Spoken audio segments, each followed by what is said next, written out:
ഒരു രാജ്യത്ത് തിരഞ്ഞെടുക്കപ്പെടുന്ന ഭരണകൂടമാണ് ആ രാജ്യത്തിൻ്റെയും അവിടുത്തെ മനുഷ്യരുടെയും ഭാവി നിർണ്ണയിക്കുന്നത്. ലോകത്തിൻ്റെ നമ്മുടെ ഈ പ്ലാനറ്റിൻ്റെ തന്നെ കാര്യത്തിൽ വരെ ഇങ്ങനെ തിരഞ്ഞെടുക്കപ്പെടുന്ന നേതാക്കളാണ് തീരുമാനങ്ങൾ എടുക്കുന്നത്. ഇത്തരത്തിലുള്ള നേതാക്കളെ തിരഞ്ഞെടുക്കാനായി ഭൂമിയിൽ ജീവിക്കുന്ന മനുഷ്യരുടെ പകുതിയോളം പേർ പോളിംഗ് ബൂത്തിലേക്ക് എത്തിയ വർഷമാണ് 2024.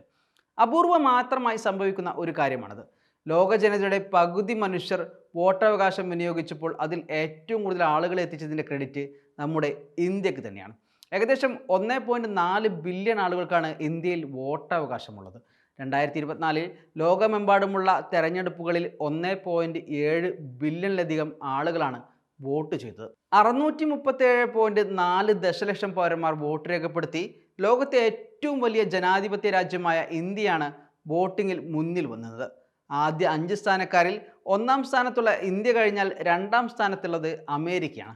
34.5 കോടി പേർക്കാണ് അമേരിക്കയിൽ വോട്ടവകാശമുള്ളത്. 28 കോടിയിലേറെ പേർക്ക് വോട്ടവകാശമുള്ള ഇന്തോനേഷ്യ 3-ാം സ്ഥാനത്തും 25 കോടിയിലേറെ പേർക്ക് വോട്ടവകാശമുള്ള പാകിസ്ഥാൻ 4-ാം സ്ഥാനത്തുമാണ്.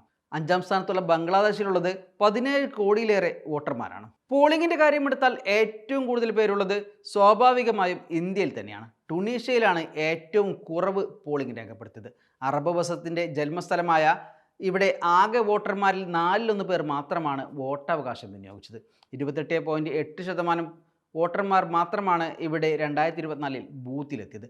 2019 മുതൽ അധികാരത്തിലിരിക്കുന്ന കെയ്സ് സെയ്ദിനെയാണ് ഇവിടെ വീണ്ടും തിരഞ്ഞെടുത്തത്. ഏറ്റവും കൂടുതൽ പോളിംഗ് രേഖപ്പെടുത്തിയത് റുവാണ്ടയിലാണ്.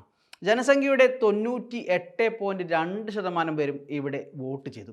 ഉറുഗയിൽ 89.5%മാണ് വോട്ടിംഗ് നില. മെയ് മാസത്തിൽ ഹെലികോപ്റ്റർ അപകടത്തിൽ ഇബ്രാഹിം റൈസിയുടെ മരണത്തിന് ശേഷമുള്ള ഇറാന്റെ പ്രസിഡന്റ് തിരഞ്ഞെടുപ്പിൽ 2-ാം റൗണ്ടിൽ 39.9% പേരാണ് വോട്ടിംഗ് രേഖപ്പെടുത്തിയത്. 70-ലധികം രാജ്യങ്ങളാണ് 2024 ആകെ വോട്ട് ചെയ്തത്.